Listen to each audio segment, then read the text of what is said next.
Custom is in the 49 days between Pesach and Shavuos, when we're counting the Omer, that we study the Gemara Sotah, which has 49 pages. Actually, they're 48 because all the Talmudic studies and tractates begin on page 2.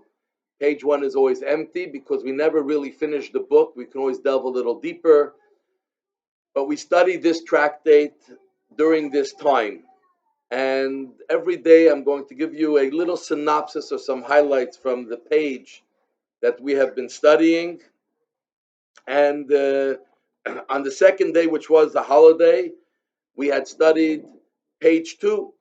And in short, the Talmudic tractate is called Sotah because it deals with the laws of a Sotah, which are fascinating law in the Torah, which is about keeping the home complete, the husband and wife together. And if there is a situation where the husband had warned the wife because he was suspect that she had been with other men, that she should not be anywhere with the other person in a private place, and then the woman went and was caught in private somewhere else, and we don't know if anything occurred between those two people, if any adulterous affair happened or not, but definitely being alone in a private room makes that risk very high.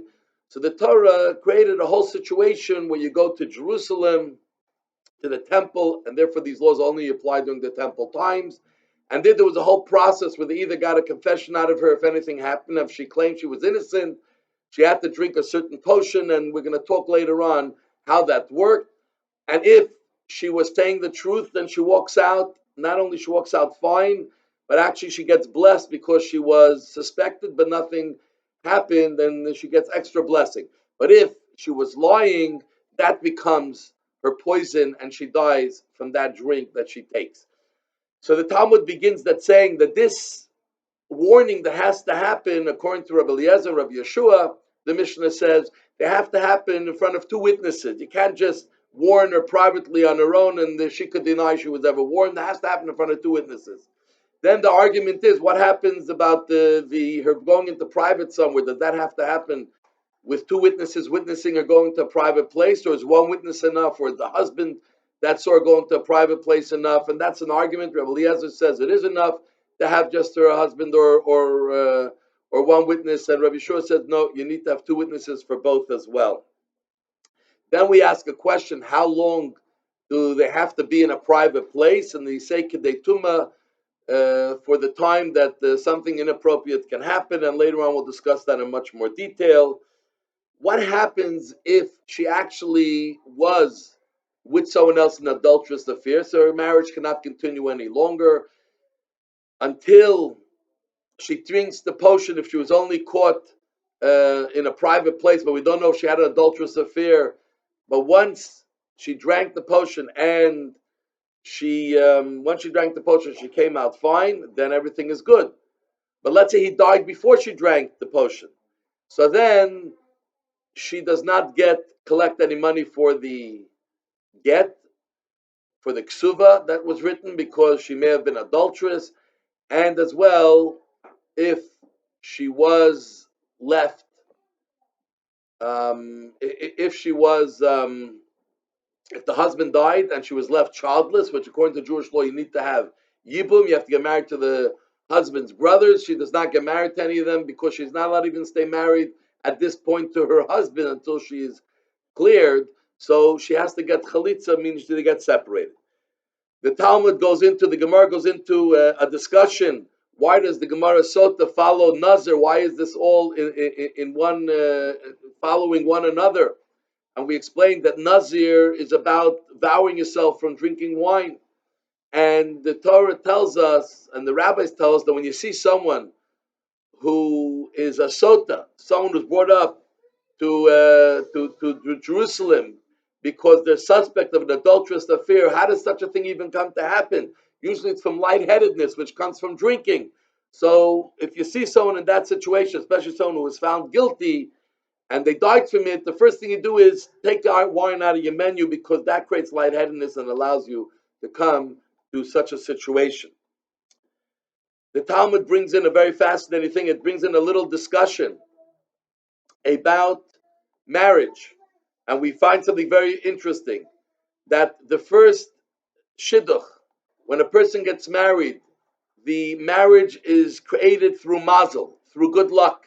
And that's why, as we're told, that the marriage is created in heaven 40 days into the creation of the male part of the marriage. And in heaven, they already announce who they will be married to. That happens according to mazel. But if God forbid someone it has to go into a second marriage through divorce or because of being a widow, so that second marriage, there it's the maisa. There you're matched in heaven by God according to your actions, according to your behavior, and therefore on this it said that it's difficult, like Kriyas Yamsuf, like the splitting of the sea, because it's not easy to be able to bring two people together based on their actions and to be able to match them perfectly together. Then the Talmud goes into a very fascinating discussion that tells us that there's a unique law in Sotah, that if after she hid, one witness shows up and says that, I saw that they actually did an action, it's not a doubt anymore. So generally in Jewish law, you need two witnesses to establish anything, especially to break up a marriage, or to take away financial rights, etc., especially for even the more difficult situations, which is not just talking about financial, talking about things that carry a much greater punishment. The marriage is something much more important than financial. There, you generally need two witnesses, but here, because she was already warned and she already was in a situation, she was caught together with this person alone. We're not sure if anything occurred, but one witness is believed to make the marriage nullified. And she walked away without any money, and she cannot get married neither to this man again who she had an affair against, the man who she had the affair with, and she doesn't get her ksuva.